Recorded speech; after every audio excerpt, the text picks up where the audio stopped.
Halo, kembali lagi dengan Ibu Nurija. Untuk video kali ini, Ibu akan melanjutkan materi masa praaksara bagian yang kedua, yaitu tentang periodisasi secara arkeologis. Periodisasi secara arkeologis didasarkan atas hasil temuan benda-benda peninggalan yang dihasilkan oleh manusia yang hidup pada masa praaksara. Manusia purba yang hidup pada masa praaksara juga mengembangkan kebudayaan untuk kepentingan mempertahankan dan mengembangkan hidupnya. Secara garis besar, kebudayaan masa praaksara terdiri atas kebudayaan batu dan kebudayaan logam, atau bisa juga disebut sebagai zaman batu dan juga zaman logam. Zaman batu adalah zaman ketika sebagian besar perkakas menunjang kehidupan manusia terbuat dari batu. Berdasarkan hasil temuan alat-alat yang digunakan dan cara mengerjakannya juga, zaman batu ini nanti dibagi atas 4, yaitu Paleolitikum, Mesolitikum, Neolitikum, dan Megalitikum. Mengenai Paleolitikum atau zaman kebudayaan batu tua, pada zaman ini memiliki beberapa ciri kehidupan, yaitu mereka hidup berpindah-pindah atau yang sering disebut sebagai nomaden.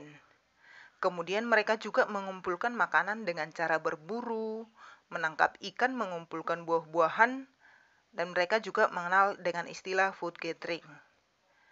Alat yang mereka gunakan juga masih sangat kasar. Fungsinya sebagai penusuk atau penggali tanah untuk mencari ubi atau umbi-umbian. Contohnya kapak perimbas, ada kapak genggam.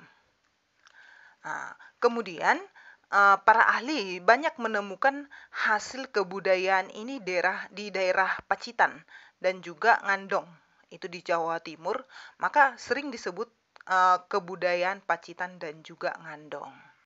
Yang berikutnya itu zaman Mesolitikum atau kebudayaan Batu Tengah atau yang sering disebut sebagai kebudayaan Batu Madia. Kebudayaan Mesolitikum ini sudah lebih maju dibandingkan dengan Paleolitikum. Pada zaman ini memiliki ciri kehidupan seperti hidup pada masa peralihan.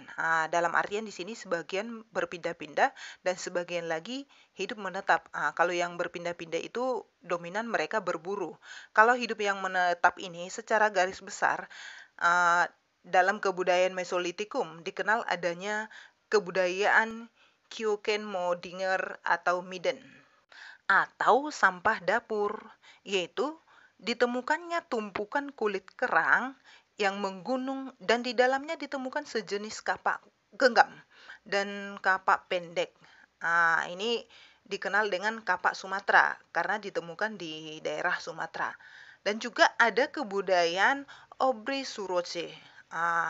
Ini merupakan kebudayaan yang ditemukan di gua-gua. Jadi kan mereka hidup menetap di gua, seperti di Gua Lawa itu dekat Sampung, Ponorogo.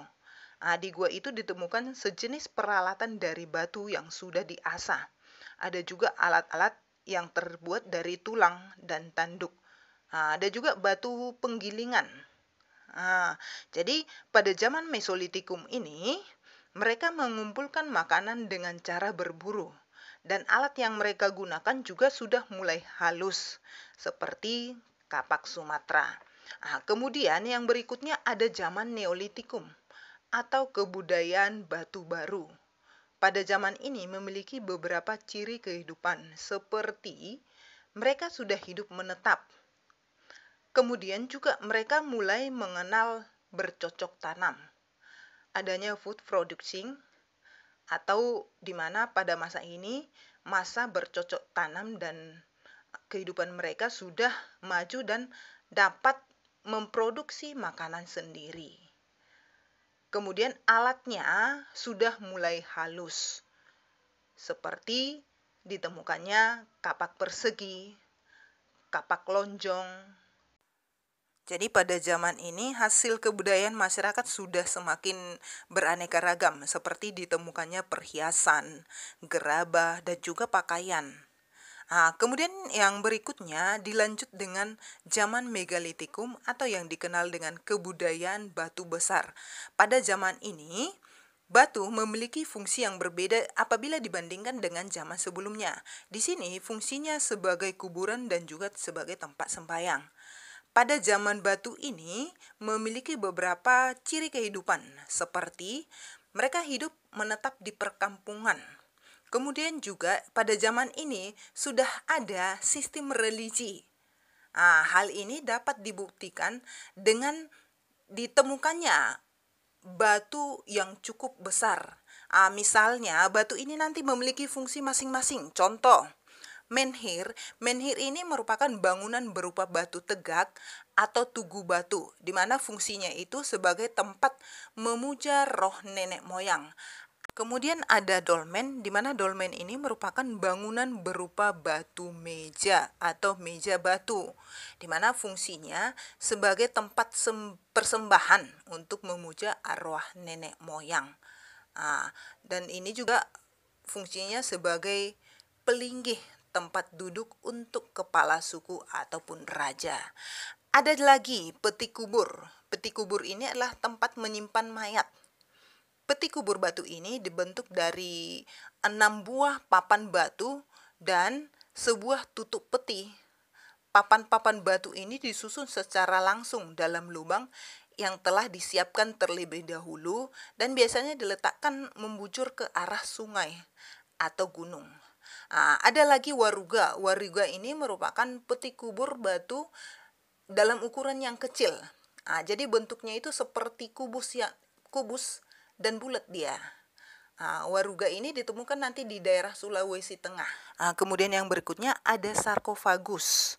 Sarkofagus merupakan bangunan berupa batu kubur yang berbentuk seperti lesung. Jadi nanti diberi di atasnya tutup gitu. Kemudian ada punden berunda-unda.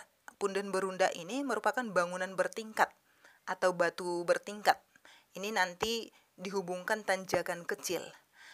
Fungsi dari punden berunda ini merupakan tempat pemujaan terhadap roh nenek moyang. Itulah merupakan kebudayaan zaman batu. Kemudian kehidupan manusia praaksara mengalami perkembangan, maka muncullah kebudayaan logam. Kebudayaan logam juga dikenal sebagai masa perundagian. Setelah manusia mengembangkan kehidupan bercocok tanam dan bertempat tinggal menetap, mereka juga mulai mengenal teknologi tahap awal. Pada saat itu manusia mulai mengenal pertukangan. Mereka sudah mulai mengembangkan keterampilan-keterampilan tertentu untuk menghasilkan perkakas sesuai dengan keinginan dan juga kebutuhan mereka.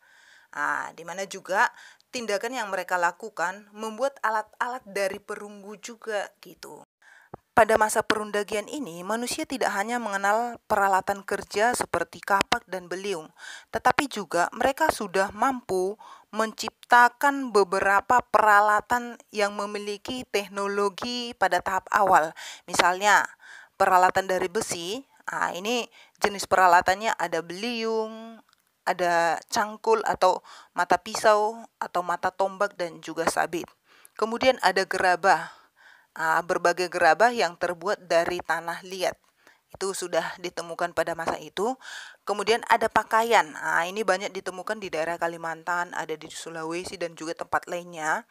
Mereka juga sudah pernah menemukan alat pemukul kulit kayu. Kulit kayu biasanya digunakan sebagai bahan pakaian mereka. Kemudian ada perhiasan. Perhiasan pada zaman manusia purba itu ada cukup banyak ya. Pada masa itu sudah mengenal kalung, gelang, cincin. Itu nanti terbuat dari perunggu. Ada lagi nekara. Nekara ini merupakan semacam tumbur yang berbentuk seperti dandang terbalik. Boleh diperhatikan di gambar ini. Ini merupakan nekara. Ini banyak ditemukan di Pulau Sumatera, di Bali, ada Sumbawa, dan lain sebagainya. Benda ini dianggap suci dan dipuja-puja. Fungsinya untuk mengiringi kegiatan upacara. Kemudian ada kapak perunggu atau yang sering disebut sebagai kapak sepatu. Karena sebagian di atasnya berbentuk corong dengan bibir membelah dua. Pada corong ini dimasukkan tangkai kapak. Oleh karena itu, kapak ini dikenal dengan sebutan kapak corong. Dan juga ada benda-benda lainnya seperti moko juga ya. Demikianlah mengenai periodisasi menurut arkeologis kehidupan manusia praaksara. Untuk selanjutnya kita bahas mengenai periodisasi berdasarkan perkembangan kehidupannya. Terima kasih, semoga dapat dipahami dan dapat bermanfaat. Selalu fokus dan tetap semangat.